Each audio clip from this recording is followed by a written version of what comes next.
Okay. All right, people. So we're having a real discussion right now. I feel like there's some magic gonna happen real quick. We need to get this on tape. I was having a discussion with my brothers right here about race in America, and I got very passionate. And these gentlemen decided they wanted to have a discussion with me. We're just gonna go straight from here. Can you tell me your name, brother? Spencer. Spencer? Okay, Spencer. Spencer told me that he is mixed. Can you tell us again about your history about you being mixed, or your parent?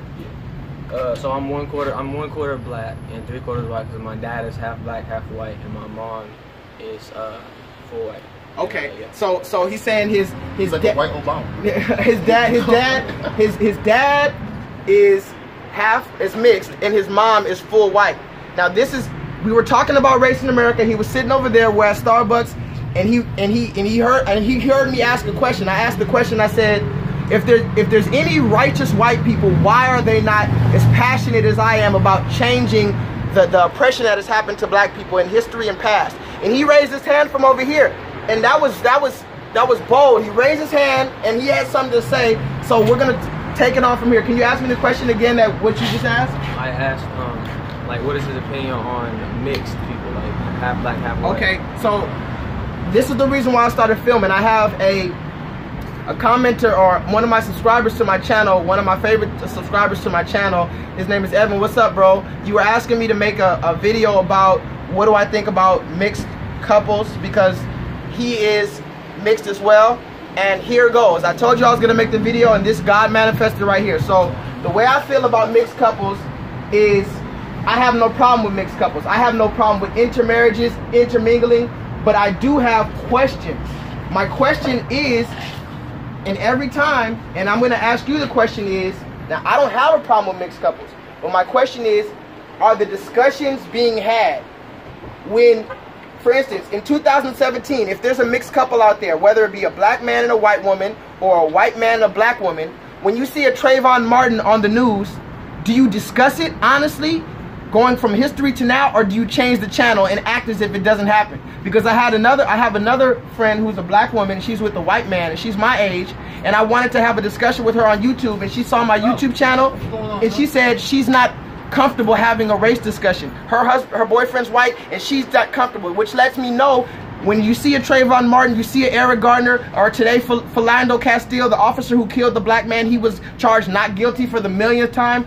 Are you discussing it? Are you discussing slavery? Are you discussing these things? Lynching and segregation that happened, and the real things, or are we dismissing it? So back to you, brother Spencer. My question is, I don't have a problem with mixed marriages or anything, mixed relations, mixed children. Myself, I'm sure I have white in me, and for sure I know that I'm black and Latino. So although my skin is dark, my mother's side of the family is from Costa Rica. Okay, but my question is to you, are we discussing it? And are you, or any person who's white, are you addressing the people in your family who are blatantly racist? And Spencer told me, he was very honest, and this isn't to demean anybody, this is real conversation for real help. Spencer told me that his grandma doesn't speak to him because she's mad that he was even born, because she didn't want her child to be with a black person. So this is a person who has dealt with racism on a whole different platform. So now my question to you is, are we discussing it? Or just like you said, your grandma doesn't discuss it. So I don't have a problem with you. It's not your fault that anything happened. It's not your fault who your parents was, and it's not a fault. It's not a problem. But my problem is the fact that your grandma doesn't talk to you. She doesn't talk to her grandchild. How do you see how deep that is? And can you imagine, hold on, can you imagine if you are facing that bit of oppression? Because I'm not denying that that's oppression, but the fact that you're facing that amount of oppression, could you imagine with a man this dark and a man this dark? Could you imagine the type of oppression we feel? And then, could you then maybe conceptualize why we're so passionate about this? So my question is back to you, it's pushing it off on you now. Shouldn't we discuss it? Yeah, I do feel like we should discuss it, and I feel like leaders, political leaders, like on top, the president, like the way he's not specifically racist towards black people, but he's racist towards Mexicans. and people say that it's not true, you can see it just the way he's trying to build the wall. And I hear the argument that he's just talking about illegal immigrants. I feel like it's all Mexicans, to be honest. I feel like we should talk about it. But I feel like to bring aggressive, like, radical behavior into it is kind of dangerous. It's starting it back up like how it used to be. And I feel like it's pointless to start it because that's gonna cause that would cause like it doesn't help nobody. It doesn't help nobody at all. Okay, let me ask you this. So that's a good point he brought up. Because if you guys see my channel, a lot of times I always am education, but there's certain times on my channel where I just turn up and this is how I truly am. And he saw me before we started filming, I was really turned up. And so what he's saying is that my demeanor and the way I'm coming off with discussing these things is radical and aggressive. And I can't deny that. But here's a question for you at home, and here's a question for you, Spencer. You are aware of Martin Luther King, right? And you are aware of Malcolm X, right? Okay, these are two black men who lived at the same time, the same period. One of them was completely non-violent, was completely calm-mannered, calm demeanor. That's Martin Luther King. He never promoted violence. He never raised his voice. And then on the opposing end, there was Malcolm X, who was what you would call radical, militant, and aggressive. And he said, by any means necessary, pre-America, but even if he brought guns into it. He said, even if we have to use these guns, so be it. My question to you, Spencer, to answer your question and to get you to understand where I'm coming from, do you know what happened to both of those men? They both got killed. Martin Luther King, who used to get bricks thrown at his head, he used to say, I'm not violent. They threw bricks at his head. They sick dogs on him. And they killed him. Malcolm X, who was loud about it, he got killed. So my question that I've asked other black men, and I'll ask you, maybe you can give me a perspective. Maybe you guys can give me a perspective. As a black man in America who wants to bring forth change and who doesn't want to hurt anybody, but does want to speak the truth, because sometimes the truth is ugly. I'm asking you, how should I do it if I look and Malcolm X got killed for being loud, aggressive, and radical, and Martin Luther King got killed for being civilized and trying to assimilate? How would you then say, given that history, who's to say which one is right and wrong? I want to hear what you have to say. Do you understand where I'm coming with that? Yeah. Well, who's to say which one's right and wrong if we have two examples of the opposing end and both of them got killed anyway?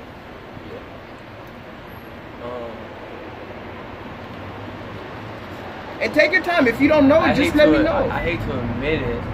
I hate to say it and admit to it because, like, my skin is white. People see me as white. Tell people gonna see the truth. They gonna see the truth in you, bro. Like, people see me, when they look at me, they think, oh, he's white. Right. People don't see I mean, some people will get, like, they'll look at my lips and they're kind of big.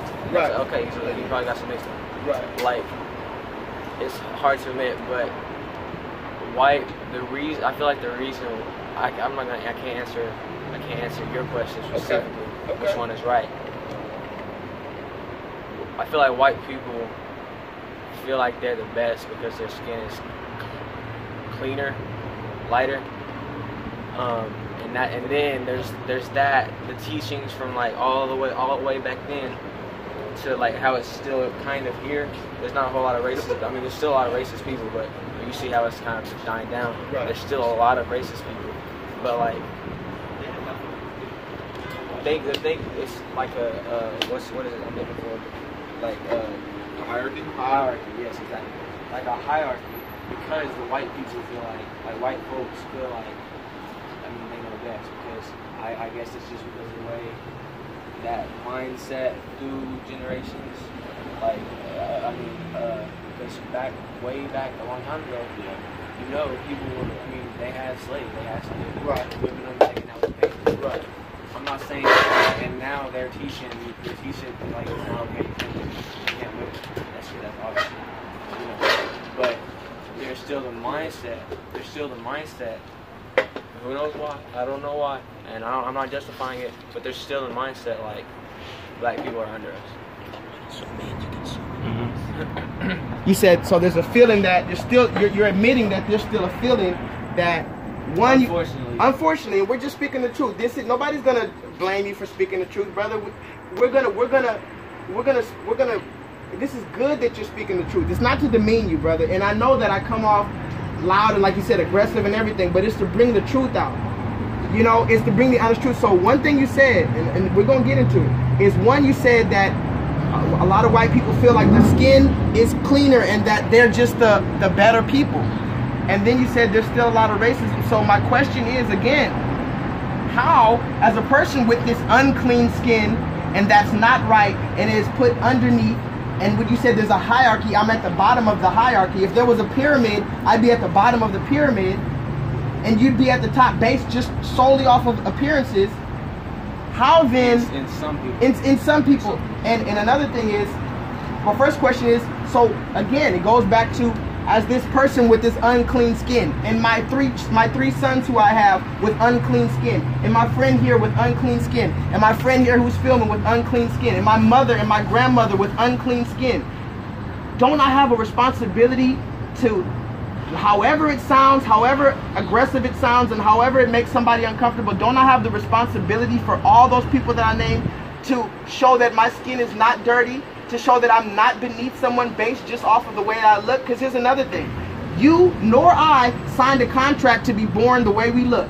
We came out wham, and I look like this. You came out wham, and you look like that. It's not fair to then say, he's dirty, he's clean, he's smarter, he's stupider, just off of that appearance. So my question goes back to, should I be Malcolm X with it, or should I be Martin Luther King with it? Because both of them got shot, and both of them got killed, and both of them had unclean children that they left in this world, and they sacrificed for it. So, hey, I understand that you may not agree with my approach. Oh, I do agree with it. I'm just saying. It's offsetting. It's off-putting. I understand. But then I'm trying to get people to understand. We have a responsibility, like Malcolm X said, by any means necessary, to change the dynamic. Because you see it yourself. You're mixed. This gentleman is mixed, and he says his grandmother doesn't talk to him. His grandma doesn't talk to him. Why? Because her child had a relationship and had a child with a black person.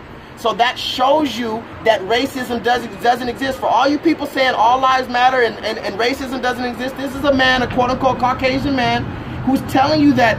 And it's not his fault that whatever, it's not my fault. So, but all I'm saying is that's why the passion is there, brother. Mind you, all of the years of, like I said, hanging us, making us drink from dirtier and less clean water fountains, all these things, everything that happened.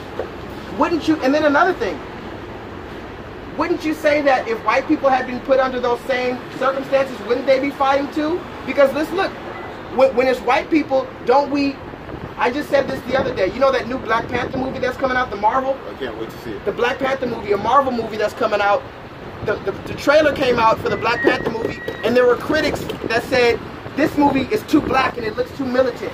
And I said, wait a minute.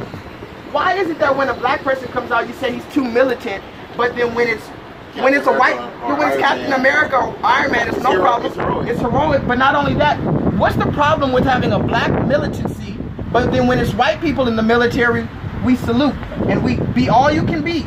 Everybody says the military are soldiers, right? And I'm not denying that the United States military are soldiers, which is primarily made up of Caucasian people. But if we had a black military, it'd be aggressive and it'd be assertive and it would be too threatening. Why? Because by nature, the same people who are criticizing a black military, they know that black people's enemy is who? Their oppressor. And who is our oppressor? You know exactly. The same people who has oppressed us. So the same people who are feeling a certain type of way about a black military are knowing, because if me, him, and all these other black people around here formed a military, who would we go against?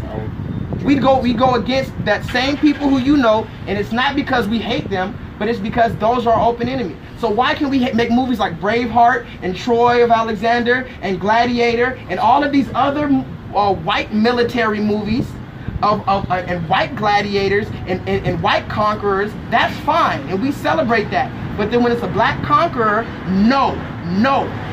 That's what I'm saying. It's a submersive form of reverse psychology to keep us oppressed and to keep us down, to keep us at the bottom of that hierarchy that you named.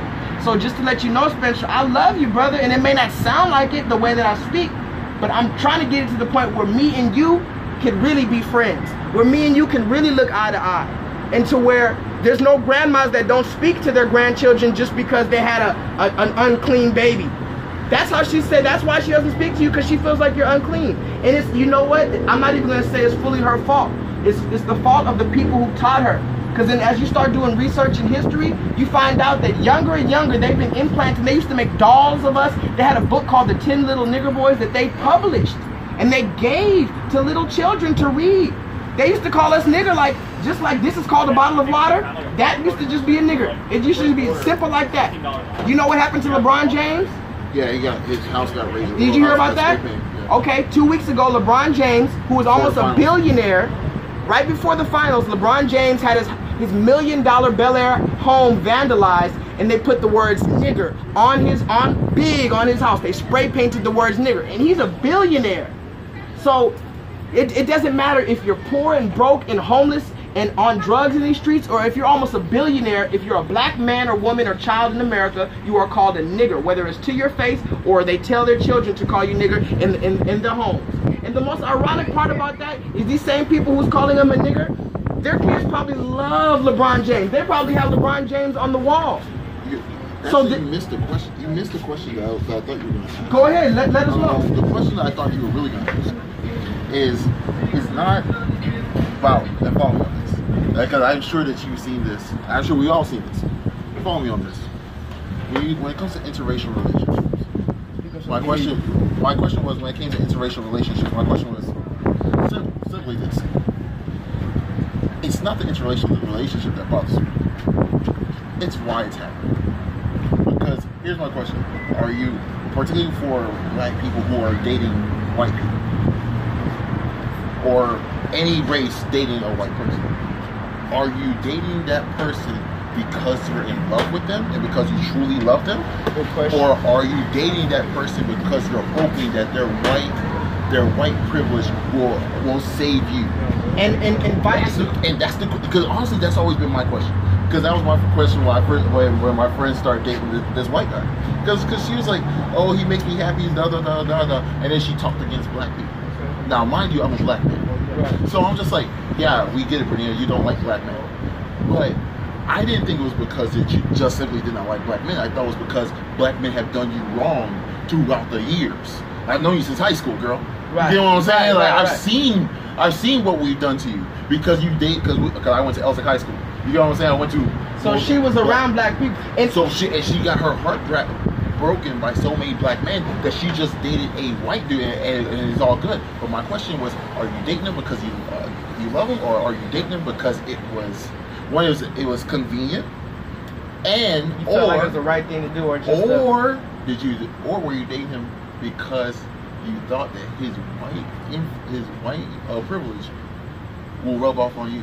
So if something happens to you, you are afforded the same that makes sense. Umbrella of freedom that these white people have. And because I want you don't like, because that's actually going to be a major message in the movie of Black Panther, which is just because you succumb to this doesn't mean it's going to save you.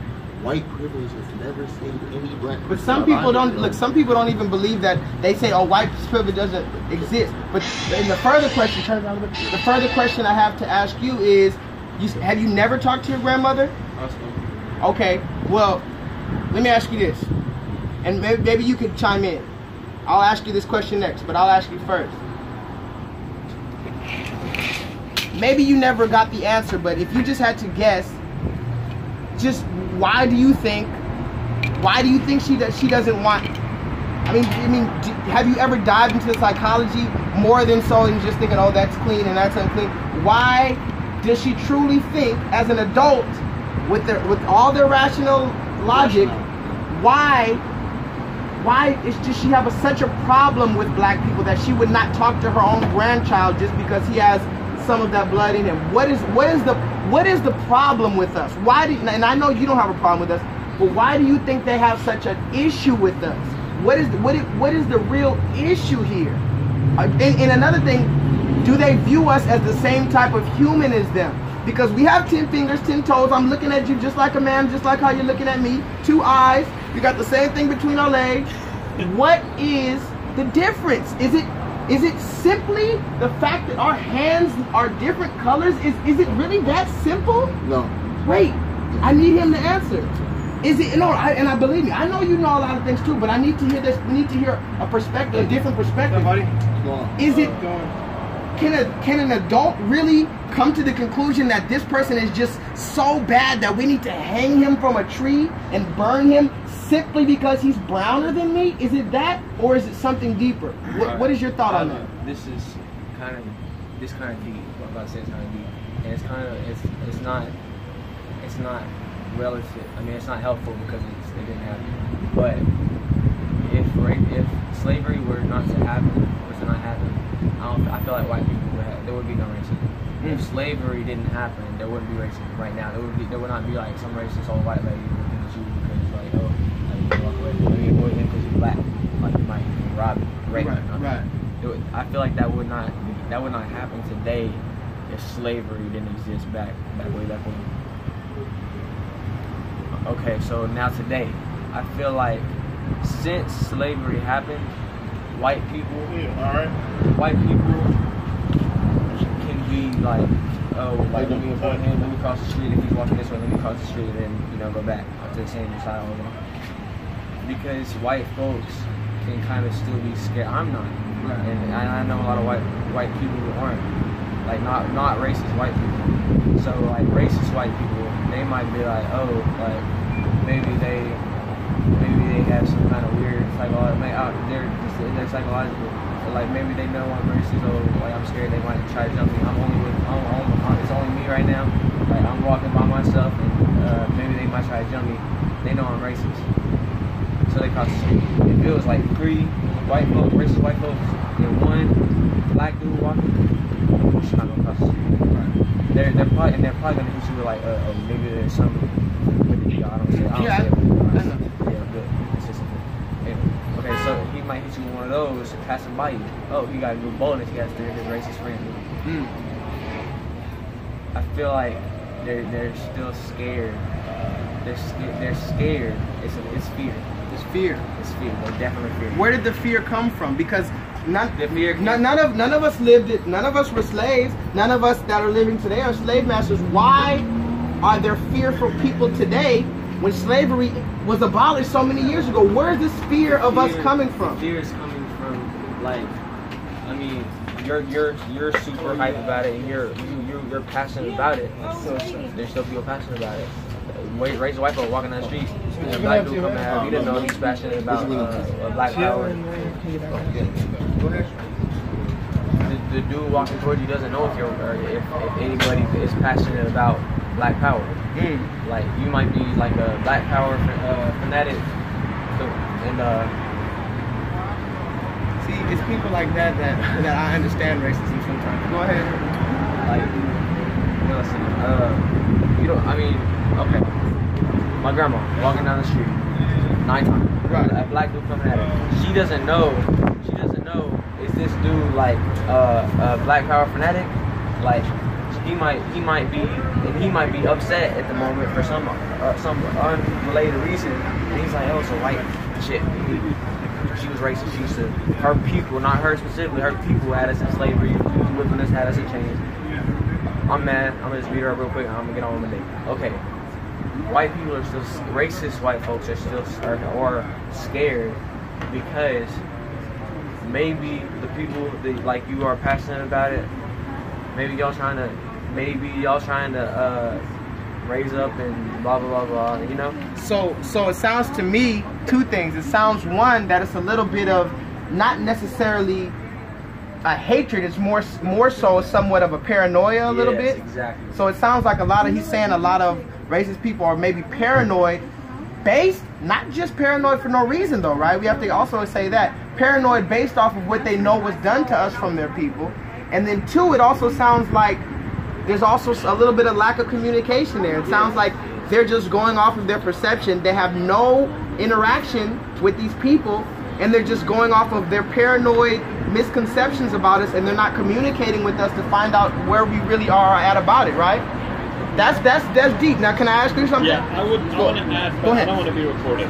Oh, you don't want to be recorded? Okay, but get a little closer so we can hear you. Okay, so the gentleman doesn't want to be recorded. We're going to take it to a whole different level here. Go ahead.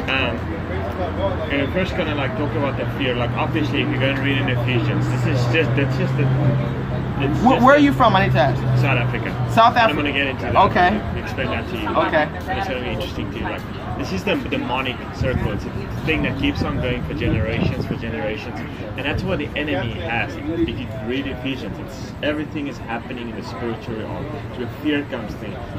Demons run these things. It's like if you think about skin color, I'm not racist at all. Never been racist at all. I see the same as I see it myself. Never. Like, and the thing is, my grandparents, never. My grandparents were super racist. My grandparents had black people working on their farm. Like when I was like, they were like not treating them bad, but they were like doing the hard labor on their farm. I remember that, seeing that as a kid. So, let me ask you this, and I hate to barge in, but I want to ask as I'm going along. So the gentleman, he doesn't want to be recorded. I don't know if you can hear him very well, but he says that he's from South Africa, and his grandparents, he said, by his own words, he said they're super racist, and then he says that they had black people working on the farms. My question to you is the same that I have for him.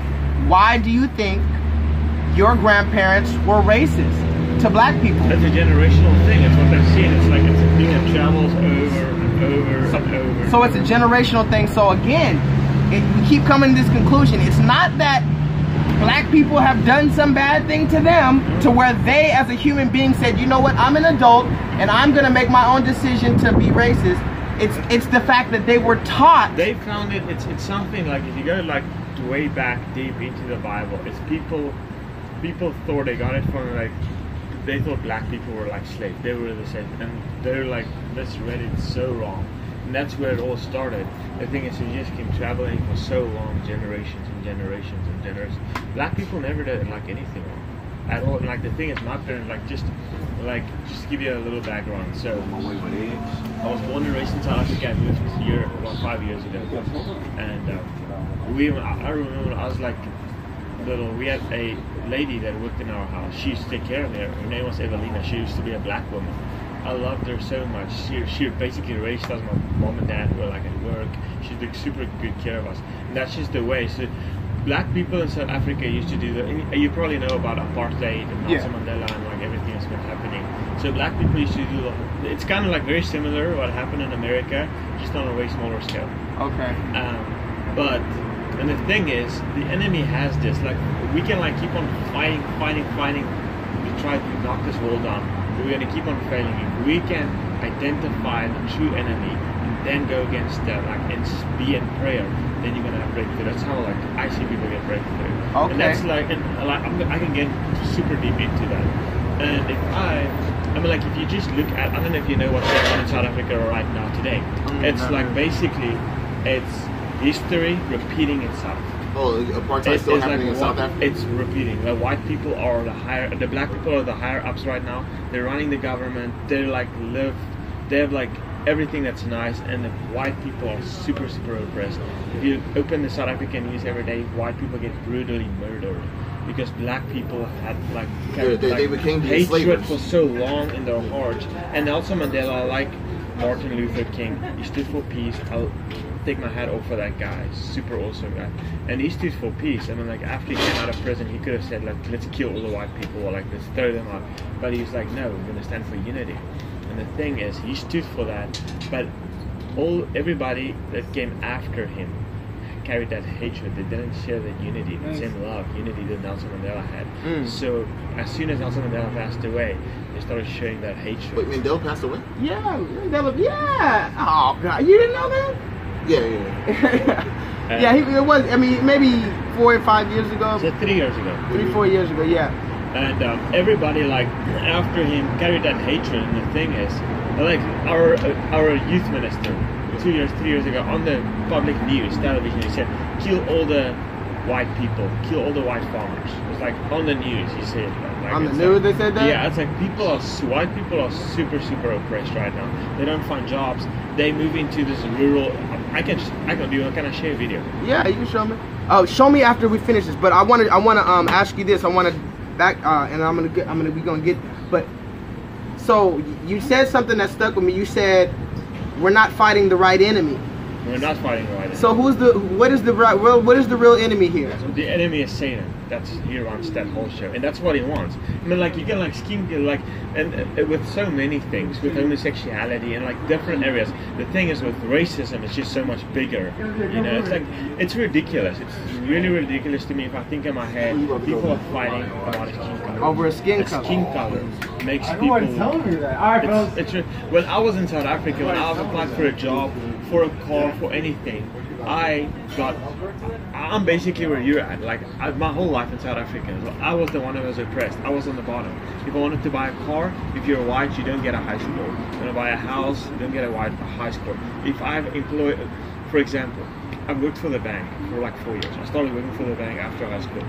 It took me 2 years to get just a full-time position, to get a raise. I didn't get a lot of money. Where a black person, not racist at all, just want to put that out there. A black person came in, worked for the company for 4 months, got like shoot up like way over just to the top, like, and they come in and they just get shot up. Well, it wasn't that like that 15 years before, but that's how it is right now in South Africa. So let me kind of, because I like to do the journalist thing, and I'm gonna get back to you. Okay, so what he's saying is, like I said, I'm not sure if you can hear him too well because he doesn't want to be filmed, but what he's saying is, in South Africa right now, it's almost a different, the opposite dynamic than in America, in the sense that white people seem to be more oppressed and black people are living better, and they're getting the higher credit scores, they're getting better preferential treatment. So it seems like the tide changed, but completely opposite, which I don't want either. I'm not with having white people oppressed and just black people. That's not where I'm trying to go with it. But now the question becomes, how do we meet in the middle to where it's not just an opposite? How do we do it to where we see it, to where, in a realistic though, how do we realistically get it to where it's not just a replay of history and now the black man is whooping the white man on the back? Because I don't want that, but I want to find out a common ground to where, and maybe here's more of the question. How do we get, because it seems like we're all on point here, but these people who are walking by us are looking at us crazy because we're having a real discussion. But if we were talking about the Super Bowl, they'd probably come and sit down with us. So my question is, how do we get the average listener to come to the conclusion that we're the same? Like, in other words, how do we not just switch it around, and how do we come to a conclusion, a compromise? What do you think? I'm gonna ask you, but what do you think? How do we come to a conclusion to where it's not white people over black people, and it's not black people over white people? A realistic way for us to think about that. Actually, I kind of think. Go ahead. Okay, I hear you, what you're asking. I think that's the simple things to get both white folks and black folks interested in the video. If it was just a white person and a black person in the video, just like talking about it, like that's that. I was gonna say, I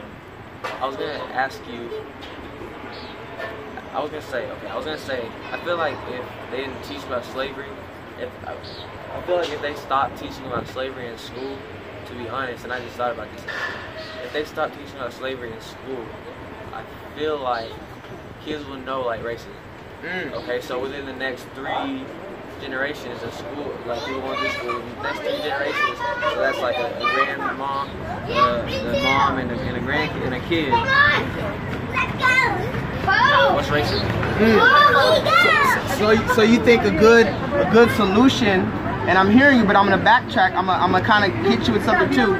But that sounds like a great fix, is to not teach about it. But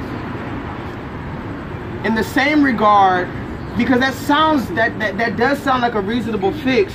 But then I feel like there are gonna be people who say, and I've heard that before. I've heard people come and say, well, we can't not teach about the history, because then that would be in effect erasing a vital part, you know, 400, because it was 400 years, so it's like that would be erasing 400 years of actual history that happened, and it's kind of minimalizing it.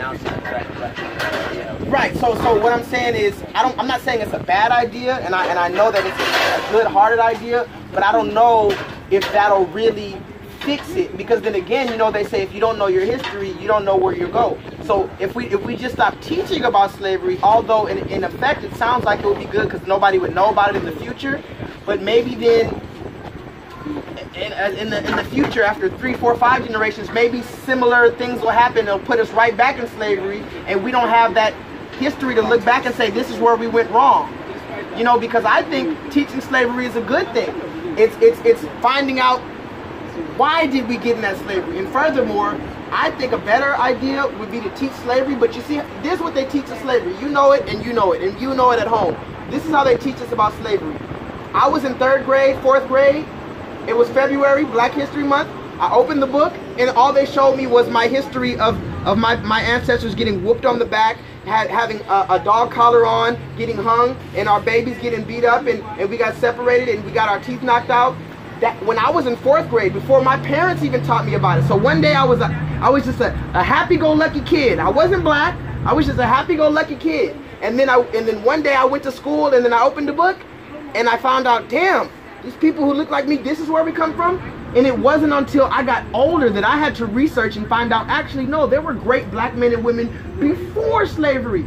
And you know what our school teaches us? Our school teaches us that the furthest we go back, our history, where we start, is slavery. That's what the only people who know something different are people who actually, like this man, he knows about something different other than our origins of slavery, before slavery, how great we were. The only reason he knows that is because he did independent research. He read independent books. Our school doesn't teach us that we were great black men and women and children before slavery. So what I'm thinking is, I think the better way to combat it is the same way we show Christopher Columbus and how great he was, we show Alexander and how great he was, and George Washington and how great he was. I think we should also show the origins of great black men and women before slavery. And it's okay to still show slavery. We'll be done in a minute. It's so good. It's okay to show slavery for what it was. But let's not have that the starting point, because what happens is black kids, like I said, like myself, you're in 4th grade, you don't know any better, but something happens to your psychology when you say, oh damn, everybody that looks like me, this is where we came from. Imagine how high can I imagine to soar if everybody who looks like me, where we came from was we were eating from dog bowls and getting whooped by people who look like you. Maybe if we showed, you know, Mansa Musa, maybe if we showed people like the Zulu nation and the fact that the Egyptians were black and they built the pyramids. Maybe if we showed, like in the Bible, it showed that Jesus Christ was black. Maybe if we stopped perpetuating stereotypes that just only put white men and women up and put black men and women down. Maybe if we balanced it out that way, wouldn't you say maybe then both black and white could open the book and say, wow, there were great white people, you know, Christopher Columbus and these people, and there were great black people, you know, Mansa Musa, and oh look, maybe even Jesus Christ. But like I said, that's where it comes down to the psychology and the hypocrisy of people who are not willing to let black people be great. Because you'd have to tell the truth, and you'd have to open the Bible and look at Revelations 1 and 15 and see that Jesus Christ had skin of burnt brass and bronze, and it looked like his feet were burnt in a fire. You would have to see that Jesus was black. You'd have to change all these images that put subconsciously white people up and black people down. So do you think that America is willing, let's be honest, is America willing to show the true history of black people, to show that history originated, the human being originated in Africa. The first human being was a black man. Why doesn't our school teach us that? And will America teach us that? What do you think? What do you think? Do you think that America will ever, white America will ever honestly, the high ups, the one who's in charge, are they ever going to teach the fact that the first human beings were black and everything else came from black? And it's not saying that we're superior, but it's the truth. Will they ever tell the full truth, and will they ever just stop starting us off from slavery? You see? What do you think about that? I think it would take a bunch of people that have the same viewpoint as you to make that happen. A bunch of people in both races that have that want that, right? Yeah, definitely. Because it can't just be black people demanding this change. Exactly. That's what I was going to get into, because if it was just black people, a big group of black people, white people say, oh, a big group of black people yelling. That was on the news. A big group of black people yelling in the castle. So it has to be people. It have to be interracial people, passionate about it. You have to. so, oh man, it's so deep, bro. I feel like we could just talk for hours like this. It's about, yeah, keep going. I'm listening. Look at it. It's almost space. Okay, we'll be done. Go ahead. But I don't think white America will, I don't think that will happen. You don't think we're ready right now to do that? I think. Just be honest. You have to think. You have to see. My bad, bro. You got to think about, like white folks, like the white people who are like. I mean, I'm rocking earrings. I got the big diamonds. I usually got a bracelet on or a necklace, like a chain. Right. Like, and I wear Jordans. I got the Horizons on right now. Right. I'm kind of right now. You fly. I see you. I see you. You have to think about that, and then the opposite perspective. You have to think about the black people who wear suits and ties and think they're uppity because oh, I got this 9-to-5 job. And, okay, you got to see that people are trying to mix, but and then there's them outside people like white people. There's the racist white folks who will say, why are you trying to act like you're white, bro? Just stop that. And then there's racist white folks and racist black folks who will look at a white dude trying to blend in with some black people, which has been me my whole life. And they'll look at like, bro, what are you doing? Cultural appropriation. Right, that's what they say. I've been called wannabe niggas so many times in my life. So many times. So let me ask you this. The fact that you have the, you know, because we got to zoom down to the, he definitely got the Hirachis, he got the fly. I want to know where he got them glasses from, because those are fly right there. You know what I'm saying? He got the diamonds in his ears and zoom in. So he's swagged out, people at home. If you can't tell, he's definitely swagged out. But my question is, do you think you're trying to be black? I mean, well, we know you have black in you, but do you think that you're trying to be black, or is it just that this is who you are and this is what you embrace? That's exactly. And isn't it fair? Isn't it fair to just be who you are? Why does it have to be? You're trying to be white. You're trying to be, because you hear the way I talk. I've always talked like this. The same way you have people telling you this. I've had people trying to talk, black people talk about me and look me up and down like, who does this nigga think he is? Literally, I'm a server at high-end restaurants. I had a table of 10 black people. I was serving them. One of the black girls asked me, is that even your real voice? She was a hood chick, asked me, is this my real voice? Yes, this is my real voice. I'm speaking proper English, and this is not being white, and this is not me trying to be whatever. This is not me not trying to be black. The same way that you can embrace what you want and just be a human being is the same way I'm embracing what I want to be and be a human being. How you doing, sir? This guy looks real upset. He's been walking by every time, staring every time. You see, every time you have real conversations, people look at you mad because some people don't want the change that we're talking about. But back to you. No, not you, was that dude. So back to you, brother. Is it that you're trying to be black, or is it that just that this is who you are? And what do you think about allowing people to be who they are? I think people should be allowed to be who they are. 100%. I don't think I'm trying to be black. I mean, I grew up in Oak Cliff for like a while, a large part of kind of a short, but 4 years of my life I was in Oak Cliff. Oak Cliff, people, that's a part of Dallas, predominantly black part of Dallas. Go ahead. That's where my dad and grandma lived at. So that's why I lived there. I mean, that's just kind of how I was raised to match. Always justify. You gotta rock the shoes. Right. I mean, that's just how I was raised. I mean, it's not weird to me, but it's the fact it's weird to white folks. It's weird to like people from, okay, let's stop saying white folks. Let's people to keep looking. Yeah. It's weird to people. It's white folks. Yeah. What do they tell you when it's weird to you say when it's weird to white folks? It's weird to people who dress in slacks and like button-down shirts, and to see a white person wearing like a gold chain, earrings. What do they tell you? What are the people who assert or try to imply that you're not acting as you should? How do they make you feel? What do they tell you? Because you know what I've heard? I've heard a person, you know Paul Wall, right? Okay, so people at home, Paul Wall is a rapper, if you don't know, a Caucasian rapper. He has a black wife and a mixed child. Paul Wall told a story one time to DJ Vlad, and he said that when he first started dating his black wife, he had a white person that he didn't know come up to him and see him with his black girlfriend, spit on him and call him a nigger lover. And that's another thing that they do. It's almost like when they see somebody trying to assimilate and they make them feel bad and ostracized. And that's a big word that they use. It's one of the words that they've used. Oh, you're a nigger lover. So my question is, how does that, you know, what do they tell you You know, how do they make you feel? You know what I mean? I mean, I usually feel, well, let me not even say that. I used to feel really bad. I used to be like, oh man, let me try to dress a little white, like a little white dude. So I used to actually kind of dress like a white dude for a little bit, in between then and now.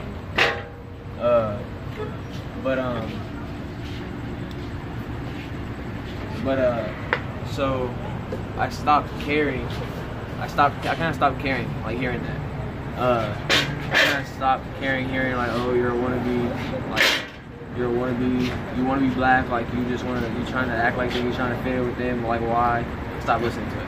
You stopped listening to it, and you just start being yourself. I started being it. Felt bad, yeah, but I stopped listening to it. It felt bad. What felt bad about it? Hearing like, it felt bad hearing that. It felt bad hearing that people are saying like, why you trying to be black? Like it's a problem. Did you feel me?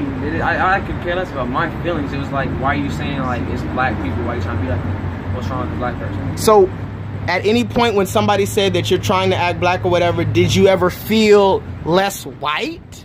Did you? Because I know sometimes when growing up, before I had, this is just honesty, before I had confidence in myself, when some people will make fun of the way I talked or the way I behaved or the way I carried myself, and they say I'm trying to act white or they say I'm not black enough, before I had confidence in myself, when I was younger, it made me feel, yeah, maybe I am less black, or maybe I would try to sling my words. I would sound stupid, yeah, you know what I'm saying, homie? I would sound stupid talking like that, and I would still try though. And so sometimes it did make me feel less black. So my question is to you, when somebody told you, oh, you're acting less, did you ever feel less of who you are? Did you ever feel like less than who you are somehow? I mean, does that make sense? Yeah. To be honest, it was kind of the opposite. I kind of felt, when I didn't know what it meant, like why they were saying, I felt bad. But to be honest, after I started gathering it, and I was able to comprehend knowledge of like the past and all that, like stuff that happened when slavery was happening and all that, and people's opinions on black people. When I started being able to comprehend that, I was kind of like, that's what my opinion changed. I was kind of like, okay, you are a quarter black. Right. You did grow up in Dallas. You do have a half black, half white dad. You do have a black grandma, a black great grandma, or a great grandma, a black great grandma, blah blah blah blah blah. Right. Okay. I kind of felt like when people told me like you want to be black, I kind of felt like, oh, they were saying it. It didn't make me feel like less of me. It kind of made me feel like more of me. Like, to be honest. You wanted to embrace it more. Yeah.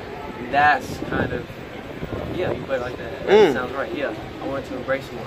And that's when I started, that's when I don't talk like this. I don't talk, this is me talking, and he was sitting right there. I go to church, right? Okay, so anyway, so I go to church and stuff. I don't talk like a white dude. I usually sound black, and I talk slang. Right. I use slang, and I sound like a black person. But I mean, that's just what I live with. Right. And they're kind of I understand. But, I mean, it's not, I mean, I wanted to embrace it. I started wanting to embrace it. I started dressing like it, talking like it, hanging out with black people, like smoking. I used to smoke weed, I used to drink, go to parties. I kind of stopped that. I'm more religious. I'm following God right now. I understand that. As you should. So, I mean, I don't know. Well, let me ask you this last question before we end it out, because this is a great session, and I don't want to take too much more of your time, but my last question would be this. Come over here with me because it's a little noisy over here. And I hope people can hear this stuff at home because there was a lot of noise going on. But my last question, I guess, to top this off, the conclusion, is real quick. We're just going to run through this. Do you have any preference of the type of women do you like? I like black girls. You like black girls? Do you like white girls too? Mixing black girls. Oh, yeah. Okay, so you pretty much like all? I mean, yeah, to be honest, yeah. Okay. But I prefer a mixed girl. Okay, I feel you. I feel that. But now here's my question. If you were to have a child with, say, a blonde-haired, blue-eyed white girl, how would you raise your... Well, I think I could gauge how you would, but how would you raise your child? What do you think? In other words, not just you, but people, because this is for people listening at home. If they're white right now and they're trying to break out of the indoctrination of what their parents taught them, if a white man is listening to this and they date a white woman and they have a white child, how should they raise their child to think? How should they raise their child in this society knowing everything that's going on? What do you think we should, in other words, how should we teach our children? Teach them to love everybody, regardless of skin tone, voice, where they're from, what president they voted for, anything. Just embrace them for who they are and let them be who they are and love who they are and embrace the fact that we're all humans and that's what makes us good, is that we're all different, right? Yeah. All right, Spencer, man, you were amazing, bro. I appreciate it. The people at home are going to appreciate you, brother. Look at that. You see this, people? This is a strong handshake with two real human beings, brother. Thank you so much. I love you, man. All right? God bless.